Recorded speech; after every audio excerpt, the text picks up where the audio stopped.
And good evening and welcome to the Rocky Long Show live from Hooley's Irish Pub and Grill, 5500 Grossmont Center Drive. And if you want to check them out on the web, Hooley's.com. John Quintero along with the head coach of San Diego State, Rocky Long, as we get ready for Oregon State coming into Qualcomm Stadium at 4:30 on Saturday. And Coach Long, good to see you. We don't have a game to break down from last week because you were in a bye, but can we pretend? Well, we can pretend.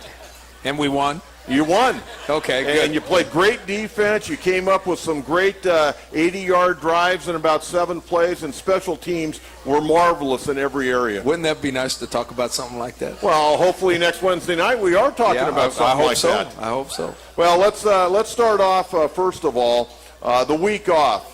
Has it helped your team? I think it has. I believe it has. We went back to fundamental work last week and kind of did ones against ones, twos against twos a lot, and did very little scout work, worked a lot on fundamentals to try to get some things accomplished that obviously we haven't to this point. And then this week we started into game plan things, and practice has been lively. They have a lot of energy. They seem to be practicing with a purpose, and that's a good sign. But you still have to go out and play.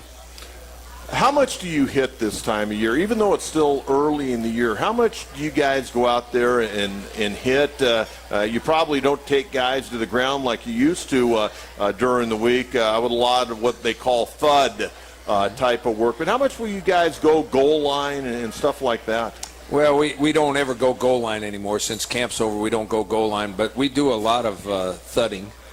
I would say just by talking to friends and colleagues and everything that we're probably in the top 10% as far as how physical we are in practice.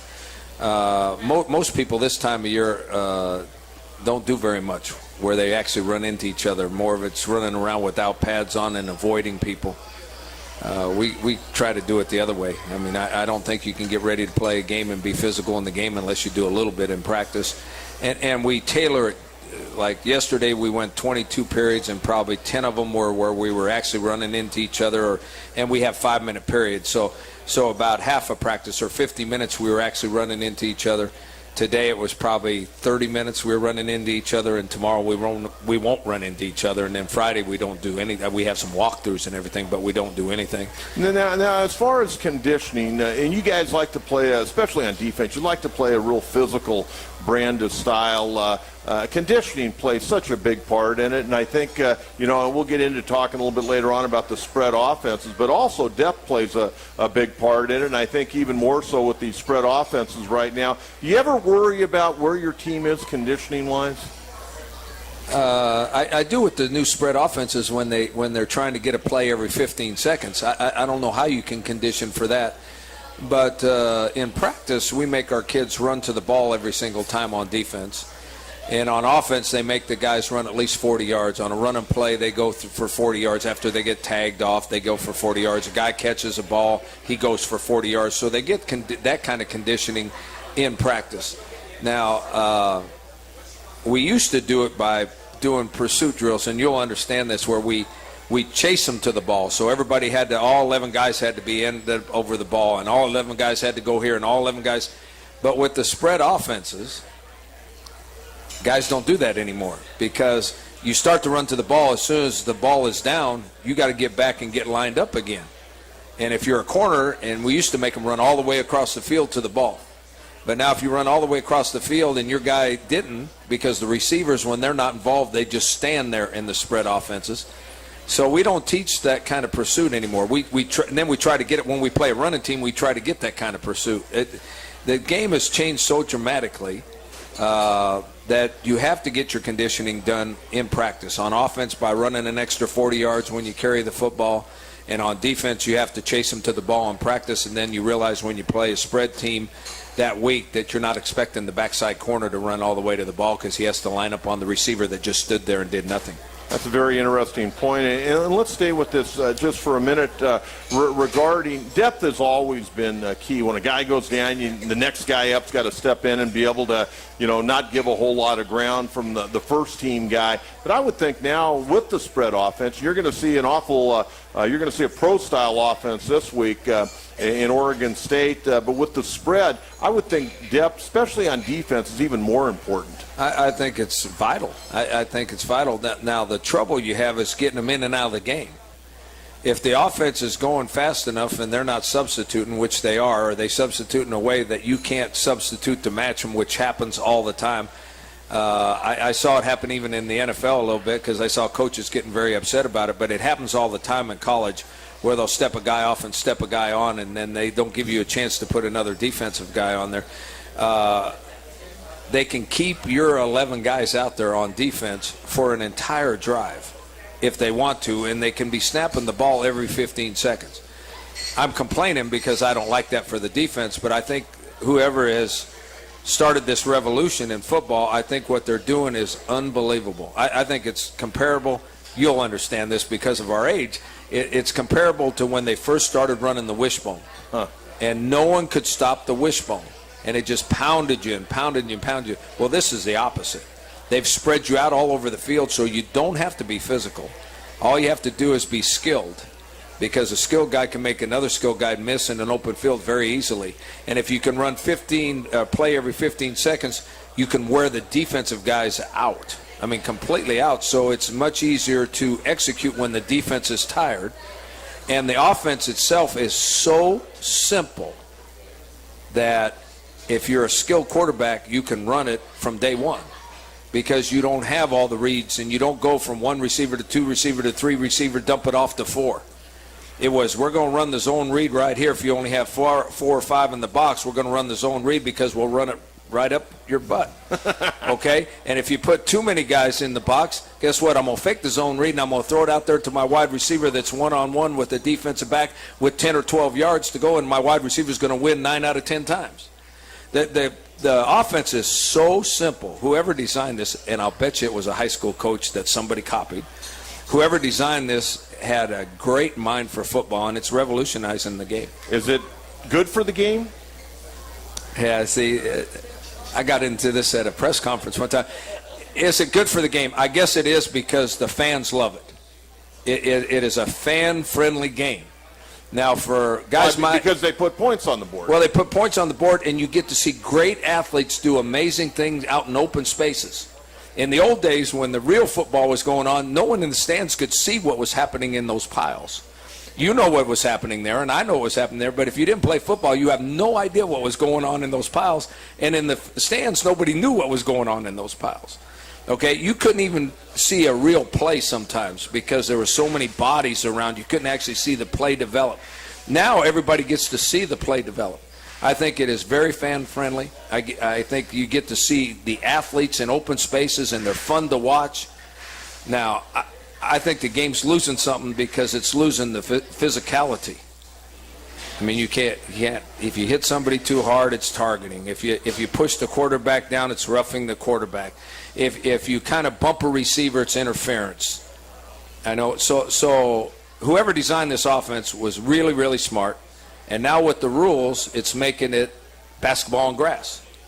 Okay? But it's fun to watch great athletes out there in open spaces doing wonderful things. So I think it's great for the game fan-wise. Okay, now let's talk a little bit about the defensive side of the ball. And you'd said, I think yesterday in your press conference, that this offense is kind of, and the rules have kind of taken away the intimidation factor. Well, I think intimidation, not just in football, but in basketball and baseball, if you got a hard-throwing guy in there that's not afraid to throw one up and in occasionally, intimidation is a big part of sports at all levels: high school, junior college, Division I football, Major League Baseball. I mean, you want to strike the fear into your opponent a little bit. And, you talked about targeting. I don't know if you got to see the Alabama game, but one of their players... I watched the whole game. Well, he got a penalty, and they were going to eject him from the game. They looked at it, and they said, no, he wasn't targeting. Heck, the guy ended up still getting the penalty, and he almost intercepted the ball, yet they were going to throw him out of the ball game.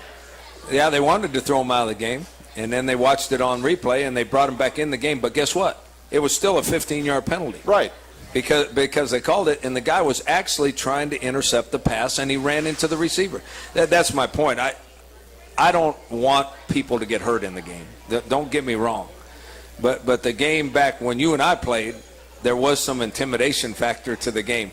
If you had you look back at the days where BYU was running up and down the field and throwing the ball everywhere when no one else was throwing the ball. They were throwing it 50 or 60 times a game, and they were really good at it. And there was only one way to slow them down, and that was to hit the quarterback. If you hit the quarterback enough times, guess what? He doesn't throw it quite as good anymore. But now you can't hit the quarterback anymore. So then we're back to just because I don't like it doesn't mean it's not right for football, because it's making it more fan-friendly. More people are enjoying the game. I think the players that are the skill position players, I think they're really enjoying the game. I think defensive players are getting where it's like basketball. It's you're getting in a whole bunch of one-on-one situations. So can we stop them, or can they score? I mean, I think there's a lot of one-on-one matchups that didn't used to happen in football. In football in the past, you ran a play and it was in a little tiny hole. So guess what? Not many people missed a tackle. And if you did miss a tackle, there was 4 or 5 other guys real close to there that they tackled you. Well, now out in the open spaces, if you miss a tackle, it's another 10, 20, 30, 40, or maybe even a touchdown yards out there because everybody's so spread out. And I think it's a lot of fun to watch. It's not a lot of fun to be a defensive coach. I would imagine so. In fact, you stated the other day that if you were a young coach now, you'd want to be on the offensive side of the ball. I'd love to be on the offense with a spread offense now. Now, as far as this pro-style offense, similar to a degree with what Oregon State and San Diego State does. Everybody, different formations, but it's a little bit easier to get prepared for a team that runs something kind of similar to you guys? It's easier because we've done it for so long. And what's hard is going against spreads now because it's new to us. All us defensive guys, it's new. It's easier to get prepared. And people, I heard even some of our players are comparing their offense to our offense. I compare their offense more to the New England Patriots. They have 3 really good tight ends, and they use them all over the place, and they motion them, and they get you in about 6 or 7 different formations, and they pick you and all these kind of things. When you play man coverage, they pick you, and it reminded me how the Patriots were last year. Now, I know they got some tight ends hurt now, but that is a little bit different than ours. But it is, and guess what? Every once in a while, they actually go into a huddle.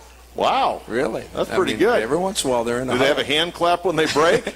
I bet you they do have a hand clap when they break. Speaking of breaks, we're going to take a break, but I do want to tell you about one of our great sponsors on the Rocky Long Show, and that's Quality First Real Estate. It's San Diego's top real estate company. They can help you buy, sell, and manage San Diego real estate. When it comes to real estate, it's always Quality First. Click QualityFirstRealEstate.com. One segment, you can tell Coach Long is fired up. It's game week, Oregon State coming to town. And by the way, tickets still available for the home game on Saturday at the Q. Again, it's going to start at 4:30, taking on the Pac-12's Oregon State Beavers. Former Charger head coach Mike Riley will be in town. Tickets for the game started only $16 to purchase tickets. Give them a call at 619-283-SDSU, or you can log on to GoAztecs.com. Another 45 minutes talking football tonight with Rocky Long, live from Hooley's Irish Pub and Grill. John Quintera, this is ESPN 1700.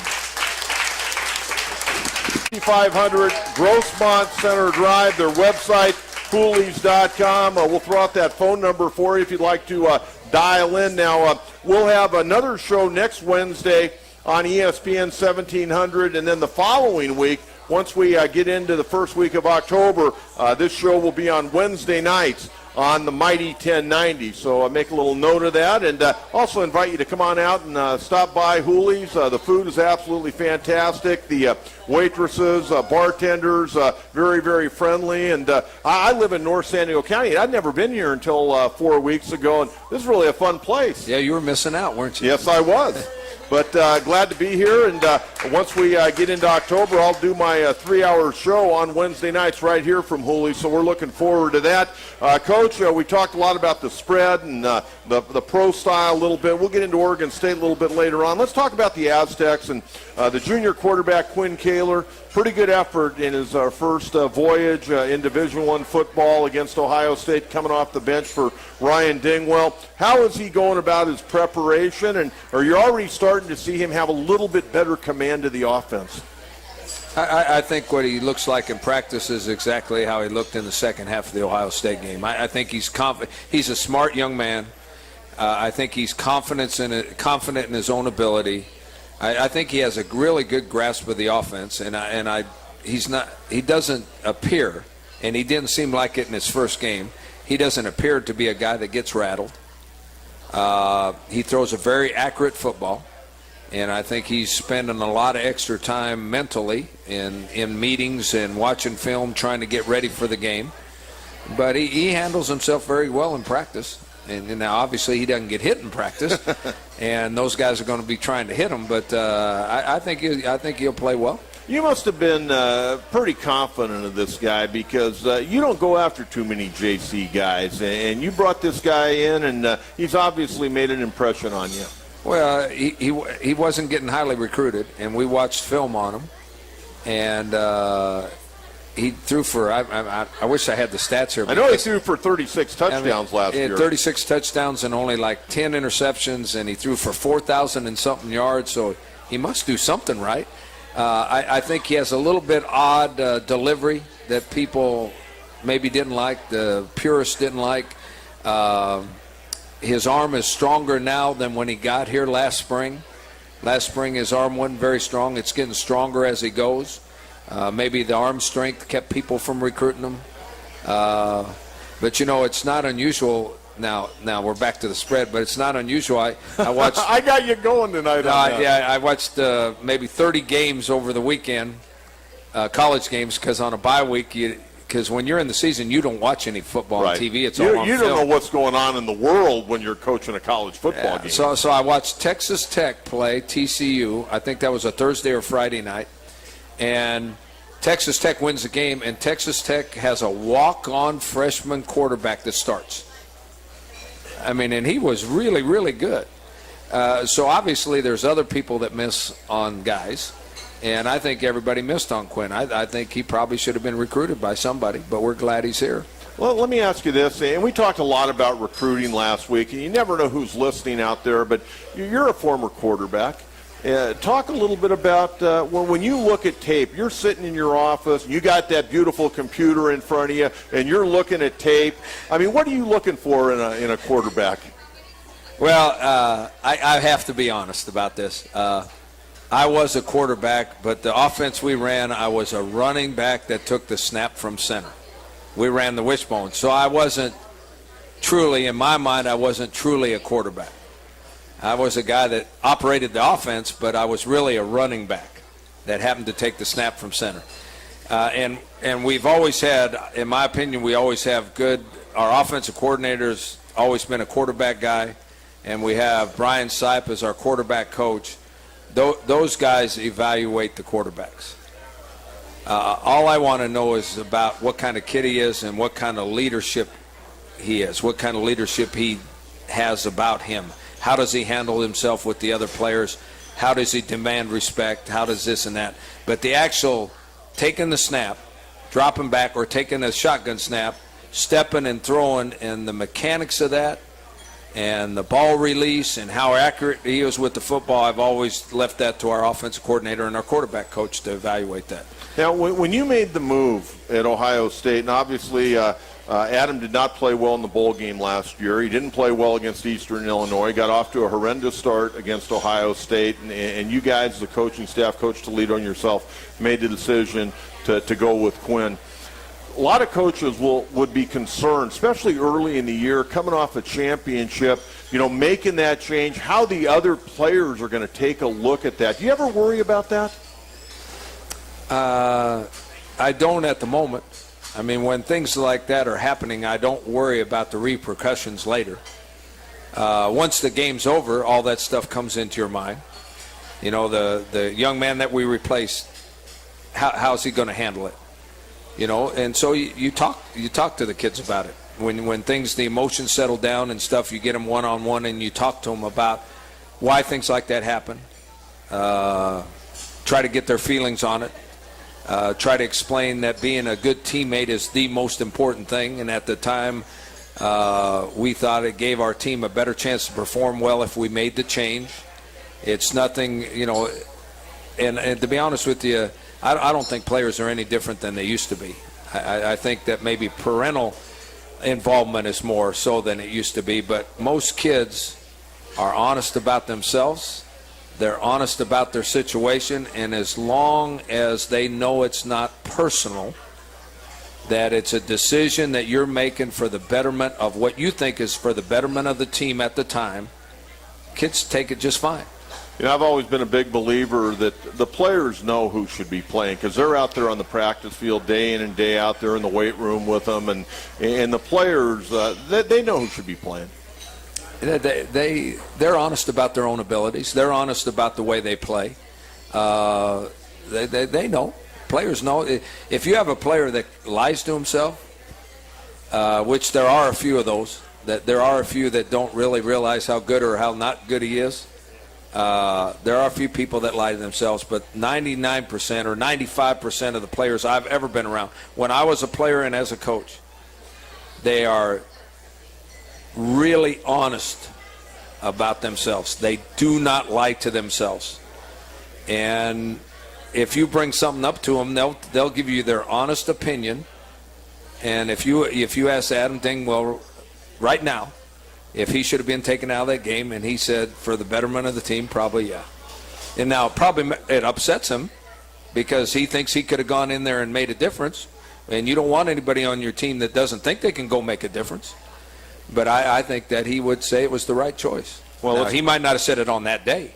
Right. Well, as a competitor, he wants to be in there. Right. I mean, you want guys to be a little mad that they get taken out. If they're not mad, then it probably doesn't mean a whole lot to them. We're live at Hooley's Irish Pub and Grill here at the Grossmont Center. Rocky Long Show each and every Wednesday night on ESPN 1700. And the first week in October, we'll swing it over to the mighty 1090. Let's talk about Ryan Dingwell. I know last week he was battling a back problem. How's he coming along? Well, he's doing fine. I mean, his back is still bothering him. He's practiced a little bit and trying to throw, but every time he tries to throw, his back kind of seizes up on him a little bit.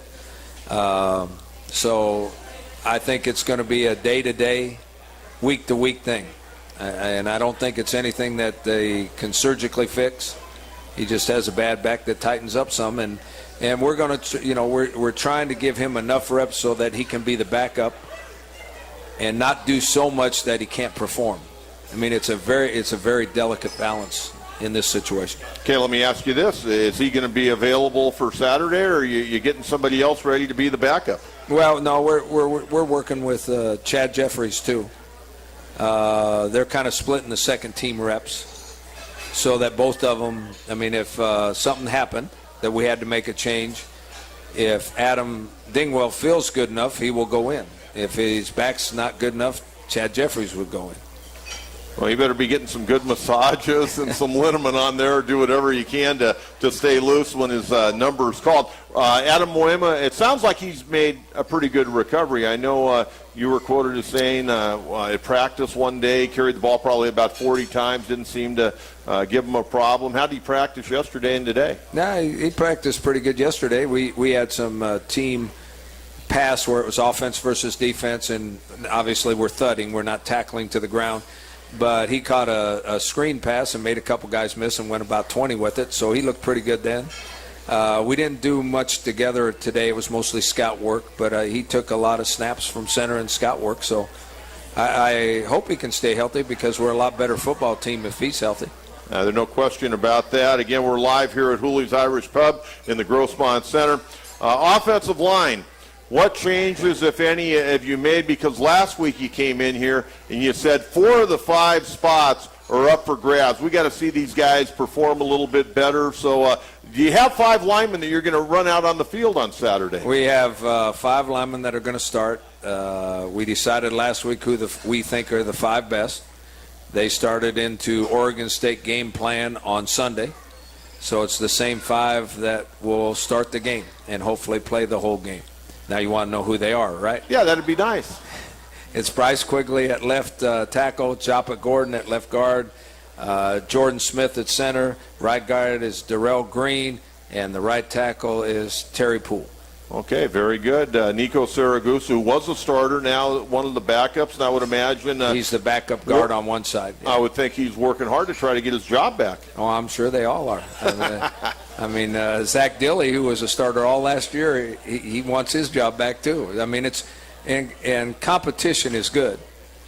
But in the offensive line, that's one of the positions that you're a lot better off if all 5 guys play together over and over and over again, because there's so much communication about things that change when one defensive guy moves or one guy steps up into the line of scrimmage, and they all have to be on the same page to make it work. Wide receivers. How many wide receivers do you feel comfortable playing normally in a ball game? We're playing about 6 in a game now. 2 or 3 of them play most of the time. But we have different personnel groupings where we have 3 wide receivers in a game, sometimes 4 wide receivers in a game. But 6 usually play in a game. Tight ends, normally about 3? Yeah, we have 3. 2 of them play a lot and 1 plays sparingly. We might put 3 tight ends in a goal line situation or a short yardage situation. Let's talk defense, defensive backs, and we'll get into Sean Mannion and that powerhouse offense that's coming to town on Saturday. Do we have to? Yeah, we got to talk about it, Coach. Got to talk about it. They're putting up a lot of points. They're 2-1. They had a thrilling victory against Utah at Rice Eccles there on the campus, University of Utah, 51-48. But these young corners are going to be heavily tested this week. They are, and they've been kind of heavily tested the first 2 weeks too. And I really do think they're getting better. I thought they played pretty well in the second half of Ohio State, and one of our corners made an unbelievable interception. We got beat deep a couple times, but I haven't seen many corners that don't get beat once in a while, especially if you play a lot of man coverage. And we would like to be a team that plays a lot of man coverage, because it gives you so many options, things to do with everybody else that can give the offense trouble.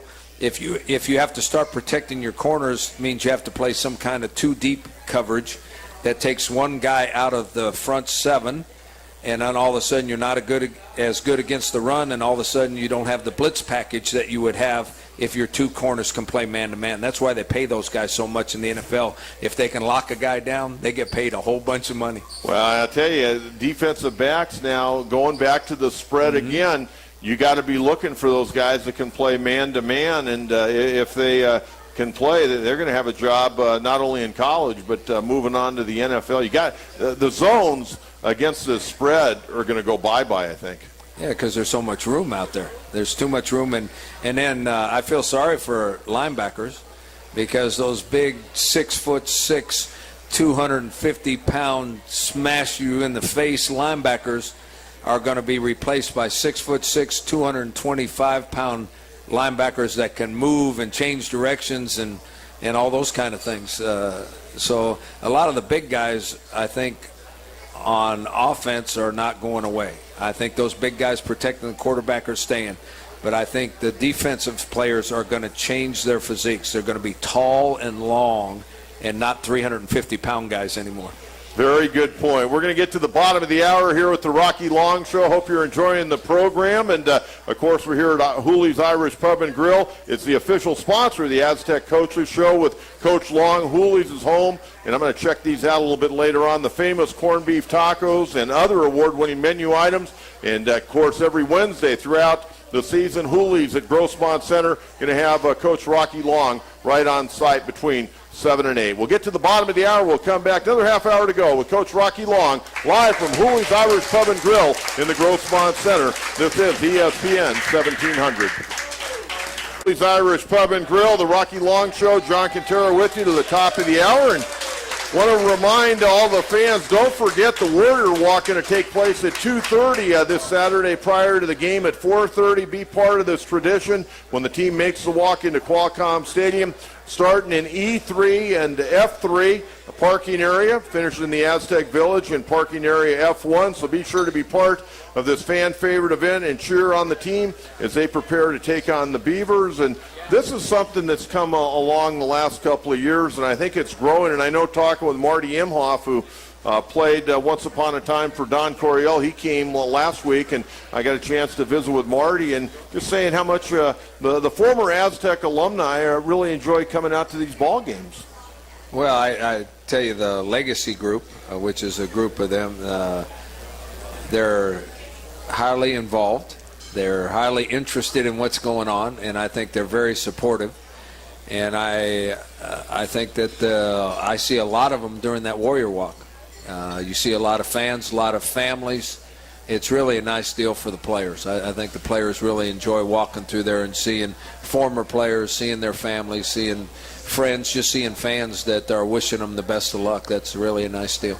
All right, we've talked about the Aztec preparation for this ball game, and again, good seats still available. If you haven't been out to see an Aztec game this year, and you've only had one opportunity to this point, or you maybe haven't been to an Aztec game in a few years, great opportunity to come out and see the Aztecs take on the Oregon State Beavers. Now, the Beavers coming in, the night you guys got beat by Eastern Illinois, they got beat by Eastern Washington, and that was a big upset. But they've come back and won 2 ball games. Their latest, the 51-48 win at Utah. And this team, they got a quarterback, they got some receivers, they like to throw the ball all over the lot. And let's talk a little bit about their quarterback, Sean Mannion. He's already thrown for 1,237 yards. He's tied for the most touchdowns in the country right now with 12. And he's only thrown 1 pick. And, oh, by the way, he's completing 73.1% of his passes. Yeah, I read all that. I wish you wouldn't have brought it back up. But he's a version of Ryan Lindley. I mean, he's about the same size. He might be a little bit taller. He's big like that. He's got a gun for an arm. He's very, very accurate with the football. He's got a couple, 3 receivers that will go that can run and all that, and they will go get the football, so they make him look pretty good too at times. I hear all the time that everybody wants to be balanced. And I think Coach Riley has said that, or I've heard him say that they want to be more balanced. They want to be able to run it as well as throw it. When you watch them on film, I don't think that's true. I mean, they do run the ball every once in a while, but they're throwing on first down, and they're throwing on second down, and they're throwing when they have 1 wide receiver and 3 tight ends in the game. They're throwing when they got 2 wide receivers and 2 tight ends in the game. If they're in a pro set where they have 1 tight end and 2 backs, guess what? They're throwing it. So I think that they're using who they think their best players are. I think they've got great wide receivers. I think the quarterback is outstanding. The offensive line does a nice job of protecting him so that he has a chance to throw it on target. And obviously, I think they're the number 1 team in the country for yards per game passing. They score a lot of points. Even the game that they got beat on, I think it was 49-4. They got beat 49-46.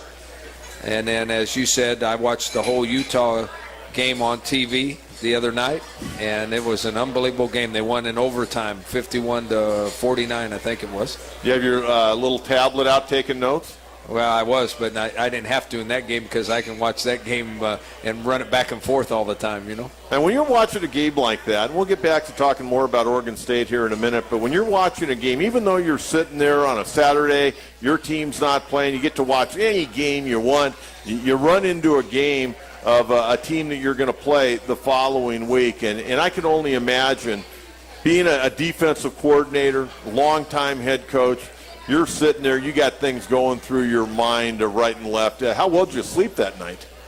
I slept okay that night. Now, I'm not sure I'll sleep good Friday night, but it's interesting what I do in those games when I have a vested interest in the game. I watch how the other team is trying to defend them and see if they have any really good ideas or some things that look really good on TV, and then you go back and watch the film and you start looking for those things on film that you thought they did really well and see if there's a trick to it or a method to their madness. But when you watch those games that end 51-49, I'm not sure there were any surprises that worked. I'll give you one bit of news. You said they say they like to run the ball and be balanced, but they haven't run it very well, quite frankly, this year. They're only averaging 2.5 yards per carry. Their longest rush from the line of scrimmage is 9 yards. But one thing I did notice, kind of going through their stats, the running back, Storm Woods, is kind of their primary ball carrier. But he's also caught 17 balls out of the backfield. So not only do you have to worry about the wideouts and the tight ends, they like to throw to the back. Well, I like to try to explain this to people. See, I don't consider when they throw a wide receiver screen, a hit screen out there, or they throw a bubble screen to the wide receiver, or we call it jet screen, but a lot of people call it tunnel screen, where a wide receiver comes back behind the offensive lineman, or when a back goes and just hooks up and they run a slip screen to a back or a flare screen to a back. Those count as passing yardage. Those are running plays. Those are a way for people to run a running play. A slip screen is a draw. A flare screen is a toss sweep.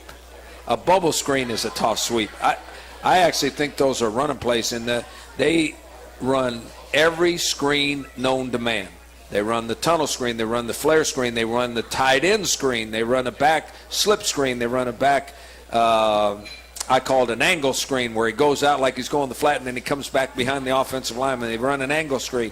And a lot of their yards are in screens. So their running backs are getting, in my opinion, rushing yards by catching the ball and letting linemen block for them downfield, which screens are. Now, you said that when you tell people that, they won't buy that. Anybody that's been around football, it's either like a draw play or it's almost like a sweep sometimes when they throw that ball out there right away. And some teams, they just figure, hey, we can't run the ball. We don't have those type of guys, but we'll come up with, their little gimmick plays and little gadget plays, and they act as a run. I think most people who've been around football for a while would probably tend to agree with you. Mm-hmm. I think I don't know how you would change the rule, but it really upsets me when they run a shovel pass. When people act like they're running an option and they throw a shovel pass and you crush the shovel pass. I mean, we did it in the Ohio State game. They threw a shovel pass, we knocked the heck out of the guy, and the ball's laying on the ground. Well, that ought to be a fumble, right? But they called it an incomplete pass. Well, the defense should be rewarded for making a good play. Yeah, but that's an incomplete pass. So there's no real, challenge to it. You don't have to complete it. At least if you throw it down the field, you actually have to throw it in the right place, and the guy has to catch it. Screens are easy to catch, and so are shovel passes. Okay, Oregon State right now coming in with their pro-style offense, averaging 43 a game. They're giving up 37 a game. How do you attack their defense? What have you seen out of their defense? I don't want you to give the game plan away, but, they haven't exactly been the Pittsburgh Steelers of Joe Green and L.C. Greenwood. No, I see the defense similar to our defense. I think going into the year, I think they thought their defense was going to be really good. I think going into the year, I thought our defense was going to be really good. And what they've run into, and now that's not quite the same. What they've run into, when they played Eastern Washington, they played a team that could throw it. Eastern Washington had a great quarterback. He threw it around all over the ballpark. They caught it, scored points, gained a bunch of yards catching the ball. Okay, when we played Eastern Illinois, the same thing happened. They played Hawaii, and Hawaii didn't throw it as well, and they were really good. Oregon State's really good against the run, and so they weren't able. Hawaii didn't throw it very well, and they stopped the run. Well, they played Utah, and they stopped the run. And Utah's quarterback got hot and started throwing it all over the ballpark and threw for 400 and something yards and scored a bunch of points. So they're struggling like we are with getting enough pressure on the quarterback as well as covering receivers. Now, how does that match up with us? Well, we haven't done either well yet. We haven't run it well and we haven't thrown it well yet. I think for us to be successful, we have to establish the run. And it's going to be hard to establish the run against them because they're really good. Their front seven's really good. Okay, they've had a little struggle in pass coverages. Okay, but for us to be successful with a new quarterback, We have to be able to run the ball so that we can protect the quarterback by the play action pass, so he has time to find open receivers. We're not built as a team to spread you out all over the place and throw 70 balls. If we throw 70 balls, that means we're way behind or we can't run. Your team, from what I've seen so far, and correct me if I'm wrong, this team's still looking for really an identity, really on both sides of the ball. Yeah, I think so. I think we want to be like we were last year. I think we want to establish the run, and then guess what? Some pass plays open up, and some big plays can open up in the passing game if you can establish the run. I think on defense, I think that some of that is my fault because we want to be a team that disrupts you. We want to be a team that pressures you, but that means our corners have to play quality man-to-man coverage. And so we've done a little bit of that and put them on an island so that they can develop into those kind of players. And we've done a lot more playing two deep zone and all those kind of things, which we don't get enough pressure on the quarterback and he picks us apart. So I agree with you. We both have an identity crisis on defense. They're playing much better on the offensive side of the ball than we are right now. We're going to get to our final break, but I want to remind everyone, one of our great sponsors is Quality First Real Estate. If you're interested in buying, selling, or leasing a commercial property, Quality First is a full-service commercial real estate firm. You can visit their website, qualityfirstcommercial.com, QFC, here for all your commercial real estate needs. Again, visit their website, qualityfirstcommercial.com. One final segment coming up with Coach Rocky Long. We'll also get you the California Bank and Trust Student Athlete of the Week next as we continue on live from Hooley's Irish Pub and Grill. This is ESPN 1700. Show, John Quintero with you here at Hooley's Irish Pub and Grill, and want to remind you Hooley's Irish Pub and Grill is not only here in the Grossmont Center, but it's in Rancho San Diego. They have award-winning food. I'm going to test that out here once again momentarily once we get off the air. Great draft and bottled beer selections. Fantastic happy hour specials as well. You can click Hoolies.com for directions and more. Hooley's is the official host location of the Aztec Football Coaches Show each and every Wednesday night. We'll get to the California Bank and Trust Student Athlete of the Week. And this week's California Bank and Trust Student Athlete of the Week, and very happy to announce, is volleyball star Michelle Weber. San Diego State volleyball team opened its home season last Friday night in excellent fashion, even as it defeated Harvard in 4 sets on the Aztec court in Peterson Gym. The Aztecs were led by junior outside hitter Michelle Weber, who turned in a career-high 18 kills along with 3 blocks and a hitting percentage of .467. During her first season with the Aztecs, Weber was named the 2012 Mountain West Newcomer of the Year. She began her career as an Aztec by earning all tournament honors and being named tournament MVP at both the Aztec Invitational and the Aztec Challenge. Weber, a junior originally from Murrieta, California, is also a member of the Mountain West All-Academic Team. Weber is majoring in social science. So congratulations to Michelle Weber, this week's California Bank and Trust Student Athlete of the Week. A job well done by Michelle and the Aztec squad against Harvard. Coach, we got about 3 minutes left. I wanted to follow up a little bit on your defensive backs because I go back to prior to your first game.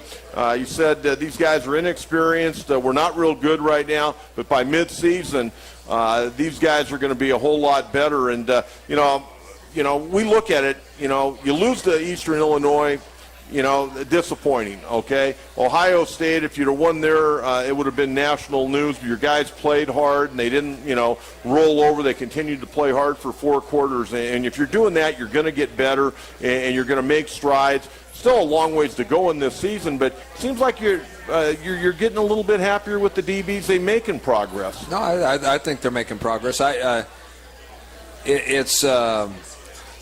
You coach, so it's hard for a coach to explain what he thinks of his team when what everybody else sees is game day. Okay? I'm not saying that we're good because I don't want people to misunderstand what I'm saying. I think we've got great kids in the program. I said this last week. We've got great kids in the program, and they're working extremely hard to get better. and I see progress, and I see them getting better. Is it good enough to beat Oregon State? I don't have any idea. But when you work with young people, as long as they're working extremely hard and they are improving and you can see them getting better, they're fun to be around, and that's what you do. And all the outside influences sometimes affects your attitude about them.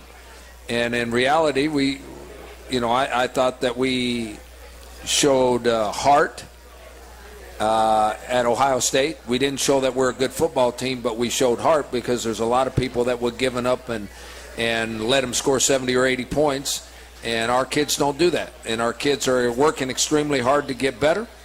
They're great kids in the classroom. We just got our APR out. It's the highest APR in the history of the football program, which is an academic performance rating.